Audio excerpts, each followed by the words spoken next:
Welcome to the Chalk Talk Gym podcast, where we explore insights into healthcare that help uncover new opportunities for growth and success.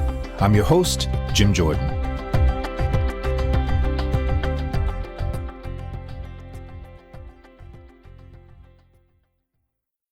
Welcome back to Chalk Talk Gym. Today's episode features Dr. Leon Henderson-MacLennan. He's a distinguished physician and a geneticist with a background in internal medicine and clinical genetics from Cornell University and Cedars-Sinai Medical Center. Dr. Henderson-MacLennan has seamlessly transitioned from clinical practice to pioneering roles in biotech, pharma consulting, and healthcare services research. His journey is a testament to the power of data analytics and innovation in healthcare, and his work in predictive modeling and data-driven decision-making has not only advanced medical practices, but also has revolutionized how businesses operate in the biotech and pharmaceutical industries. In this episode, we'll explore his transformative insights and the stories behind his groundbreaking contributions. Please join us as we delve into the intersection of commerce and medicine and discover how a strong analytical foundation can drive impactful change in a very complex industry. So tell me and the audience a little bit more about yourself. Absolutely. And thank you for having me. I am a physician by training. I was practicing until about a year and a half ago, and I lived in the worlds of both biotech and pharma consulting and clinical medicine for the longest of times. I'm an internal medicine specialist as well as a clinical geneticist. I did my training at Cornell University and did an internship and 2 fellowships at Cedars-Sinai Medical Center here in Los Angeles. One fellowship was in medical genetics, and the other was in a domain that we don't hear about too much, and that's health services research. I first was recruited by Fidelity Investments to provide an overview of just how their very innovative monoclonal antibody might be valued. It helped me pay back my loans with absolutely no problem. I'm sure you underestimated the project and it exceeded expectations for everybody. It just blew everybody away, and I was extremely happy with and thought, gee, this is something that I would really enjoy doing as I complete 2 fellowships and go out into the world and become a geneticist. So tell me how health services research fits in the continuum of healthcare in general. It's a broad-based field that contributes to multiple spheres at the intersection of commerce and medicine. Cedars-Sinai and UCLA had all of these data that are being generated in clinical trials, and it was a natural to combine that with not only something that was valuable for our institution, but also valuable for the public. That's how I got into consulting on a larger basis. And to make a long story short, I was chided by a friend of mine who said, "Leon, you are shockingly undervaluing yourself." And I said, "What are you talking about? Let me have you speak with people who really understand business." Okay, I'm happy to do that. I'm always happy to learn and evolve myself and my learning. And sure enough, collaboration with someone who knows a lot more than I do about finance and collaborating with someone was extremely helpful in generating a business. We picked up momentum and grew beyond just attracting Fidelity and ventured out into other areas. And we grew from there to other sectors and to the world of biotechnology and the world of pharmaceuticals. In short, learning really about the ecosystem that is, in a nutshell, U.S. healthcare. And, for a physician, it's an eye-opening experience because we're so tunneled for such a long time in our pursuits that this eye-opening possibility was very appealing to me because I like to do many things at once. So I was able to continue in both clinical medicine and in these commercial pursuits. The American healthcare system is moving towards 20%, roughly at 18%, and the rest of the world is at 10 to 12% healthcare reform. Whether people like healthcare reform or not, at the end of the day, it has brought the distance between our gross domestic product annual growth and the healthcare annual growth into single digits. So we decide that we need to pay for our healthcare based upon value. That's the goal. And we give a good talk and we talk about how we need to get there. But the fact of the matter is we're not there because we're in silos of data.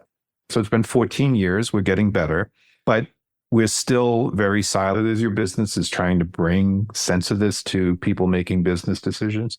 And making sure that those decisions take into account the various players that you're talking about. We have a tendency to look at what we can see of the elephant. If you always want to go back to that analogy, like, my goodness, that elephant is large. We have to understand that if we remain in silos such as this, if we remain focused on one part of the elephant, we're doing a disservice to the industry. So, surrounding one's self with people who can see the lot of the elephant, we're going to succeed a little bit more. And we need also to have tools to integrate the vision of these various extremely intelligent people, looking at their portion of the elephant. And as we do that, each person is able to see a little bit more of the elephant each time. The integration gets better, the process gets better,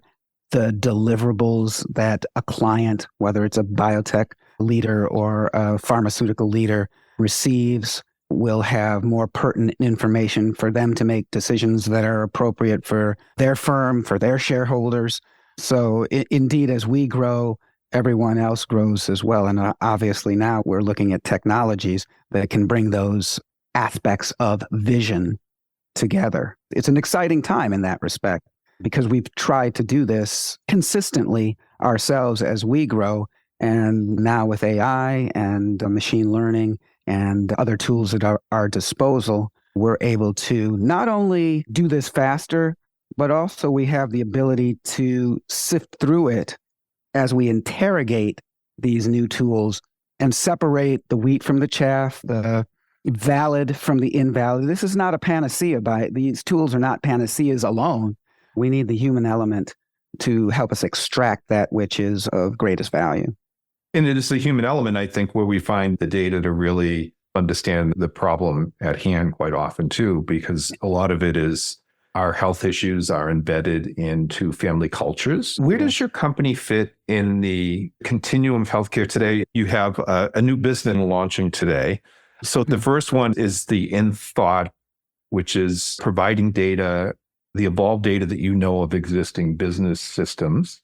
And then there's your labs that is partnering with customers who are trying to go beyond that which is known today. Is that the best way to describe that? That's a way to look at it. In Thought Labs, which is a novel name for Infrenesis, which was spun out to help clients manage the morass of data that they're beset with in a sophisticated and efficient way.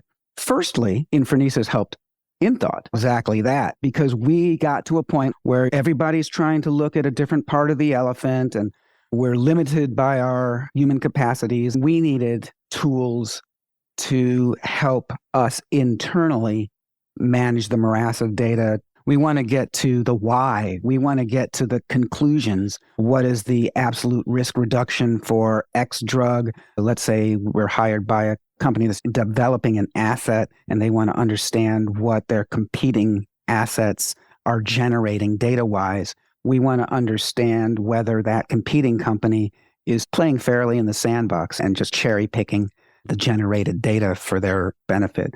But we can't get there without having massive data sets. So we want to better synthesize those data with the tools that are available today, machine learning, AI, et cetera, and bring that to bear.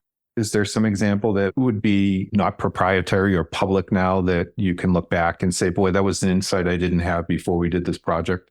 I'm going to go back to the rheumatoid arthritis and inflammatory bowel disease landscapes were growing hand in the beginning, the advent of monoclonal antibodies directed at targets that influence these diseases. It is often the speed at which you can help someone wins out. Recognition that the effect magnitude of a competitor is greater than the standard of care is where the rubber meets the road when you're trying to help clients understand what the future is going to look like. Enbrel had its niche, and Samab was available, didn't do as well outside of inflammatory bowel disease, but something comes along.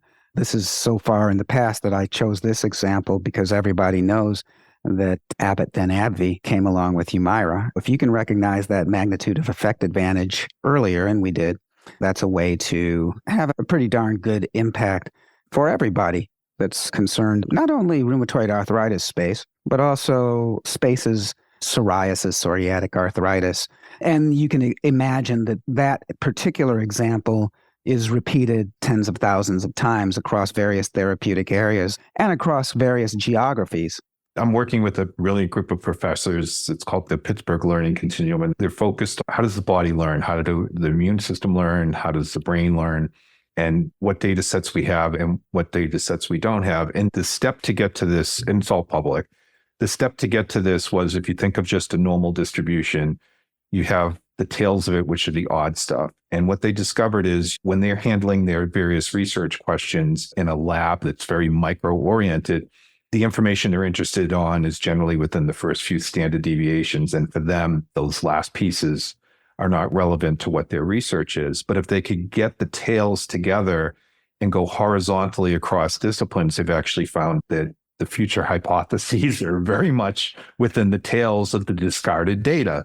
Was that what your company is leaning towards in the future business model? That's an interesting thought process. I say as a geneticist, let me see if this fits the analogy. We know that there's coding regions of the genome. We know that there's non-coding regions of the genome called the junk DNA. We need to understand really what's going on. And we know now that some of that junk are very important regulatory sequences, very important sequences that have to do perhaps with epigenetic effects if they're wrapped around non-coding DNA and other proteins. What do we do with the junk is often where a lot of value lies. We don't want to throw out the information that we're not using today can be used tomorrow. Another macro example, they say that a drug costs over $1 billion to get to market. It's not that one drug from beginning to end takes $1 billion. It's that when you start one in the lab, there's a 2% probability it comes out the other end as a successful drug. So you have to pay for those failures. If you're going to go into a drug category, you need to make sure that you're going to make over $1 billion. And so drug companies are saying, I know there's people with this disease, but I can't justify the cost of going after it. So we have the FDA trying to figure out a more cost-effective ways. On the other end of that, I'm working with the precision medicine company where they have 10 steps to the worst case scenario with this disease. And so a general practitioner might only see 1% of these patients out of all their patients that fit this profile. And when certain events happen for that patient, it's different than if it were for you and me. And so the precision medicine says, hey, this patient just walked to my office looking at what might not be a material physical event, but for what they have, it's actually very material.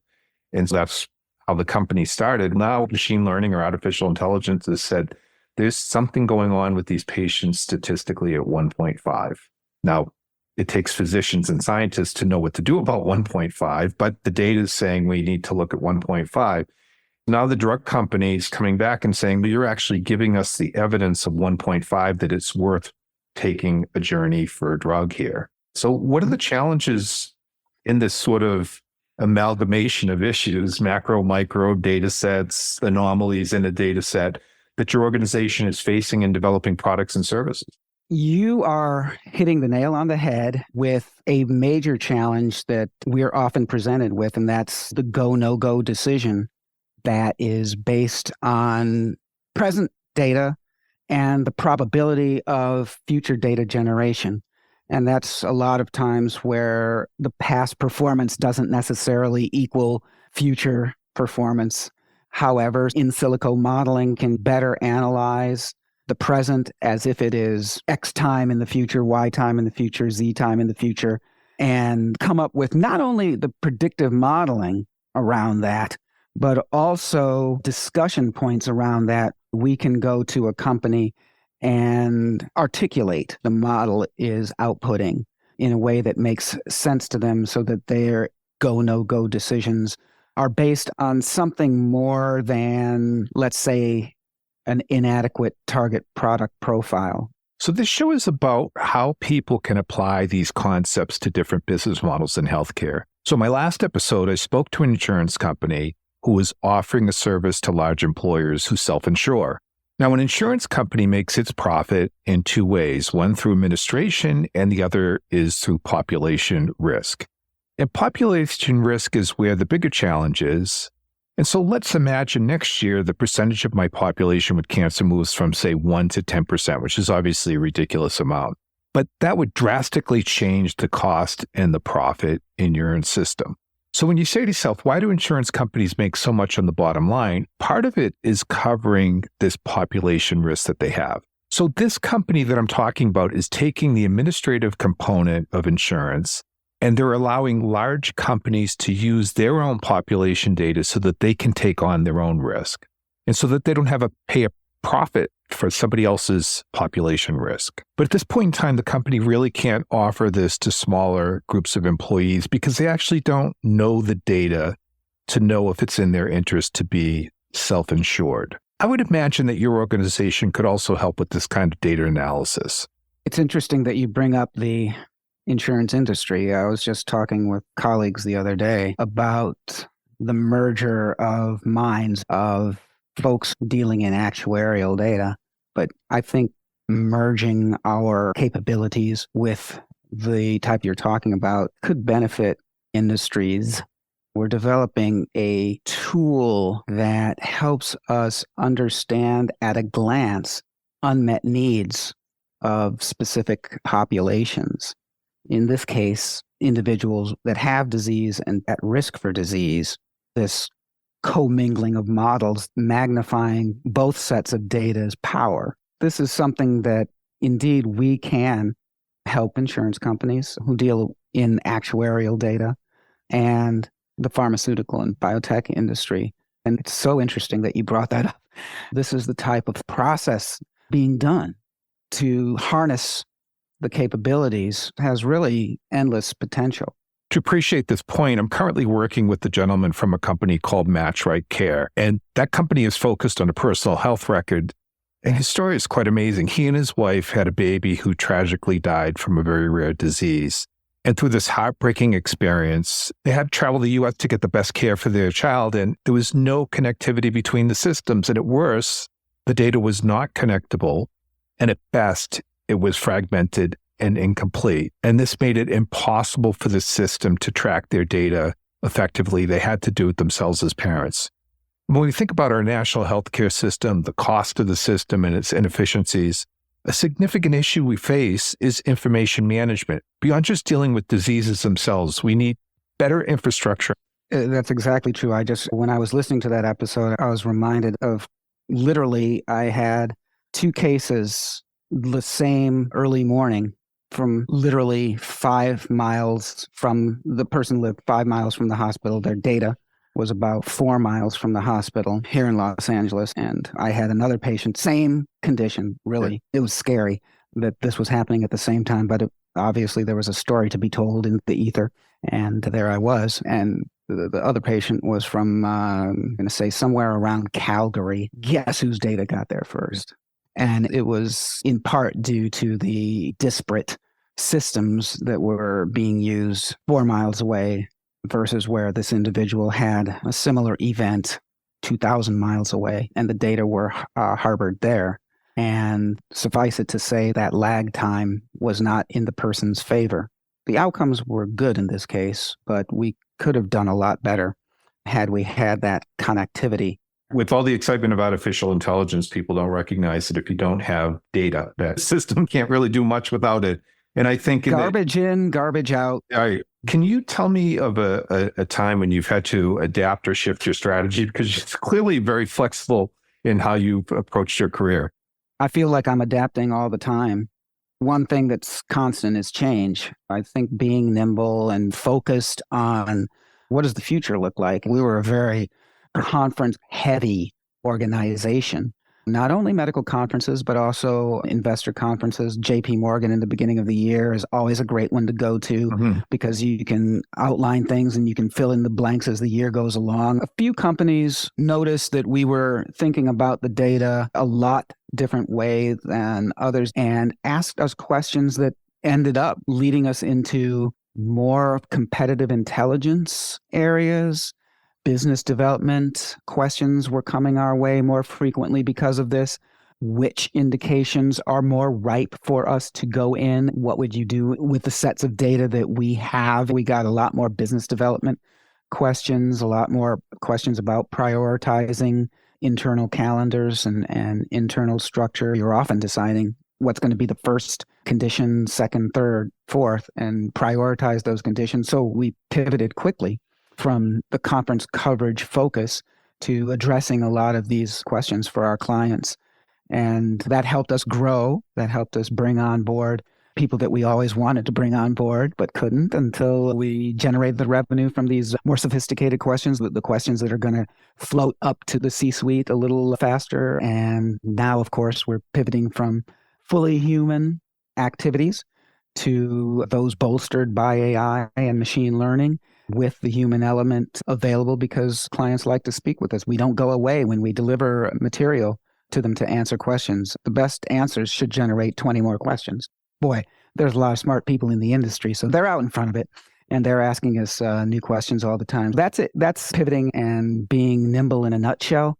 It reflects me personally as well. I think historically, when we think of products and services, we think we're selling answers.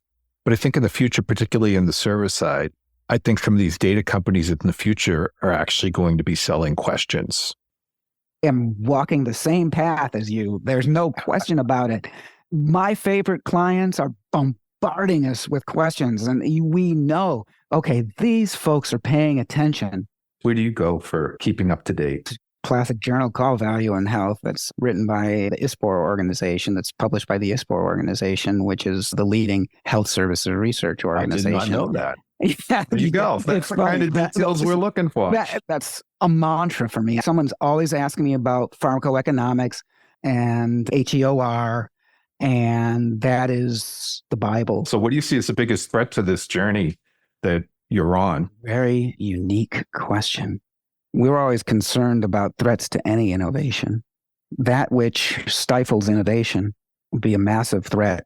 We thrive on not only understanding innovation, but utilizing innovation. That's where the rubber meets the road, is in novelty, is in meeting unmet needs. And the only way to do that, you can't emphasize that which was there before because it's inadequate by definition. I would always say to my students, be careful with answers. Answers sometimes lead you to believe that is the answer. In medicine, in science, the answer usually means that's what we know at 12:51 Pacific time, July 30th, 2024. These are the answers of today. The answers of tomorrow need to be different. When we think about the actionable data for preventive health, much of it happens outside of our acute system, which our healthcare system is still heavily centered around. It's in our devices like Apple Watches and in the ability to step on a scale and track changes. For example, in congestive heart failure, if someone gains 3 to 5 pounds of water weight, it could be statistically significant and signal that action needs to be taken. There's a huge amount of available data that could help us be more preventative, but it also is very challenged because it lies outside of the healthcare system and we don't have access to it. And it comes down between a clash between privacy and security and interoperability. I can only think of 2 words to describe the type of data set that would have that type of impact, bigger than all of us, right? I believe you're asking, what is the next public health advance? Because public health advances are the only things that en masse provide that type of prevention. Seatbelts, no smoking. The other thing is hand washing. Washing in general, something that happened two turns of centuries ago that affected longevity more so than anything in modern history, although it probably happened in ancient history too. We started at the beginning in our pre-talk that we ran the risk of talking for 5 hours. I feel like we could. So I'll just ask, is there anything else you'd like to share with the audience? I think listening to your podcast, I know there's a lot of people out there in the industry just stay nimble, stay focused. And I think we talked about today a lot too, that's important, is getting people that are in other verticals to listen to this conversation and say, how could I make my business more efficient? And it seems like that your company is a little different than most, and no one would really think of calling up your company from a home care model and asking a question. And these companies exist that can help you that might be focused on another area right now, but they can really help you out here. Very good. Thank you so much for being our guest here today. It's been a pleasure. It's been wonderful, and I thank you. Thanks for tuning into the Chalk Talk Gym podcast. For resources, show notes, and ways to get in touch, visit us at chalktalkgym.com.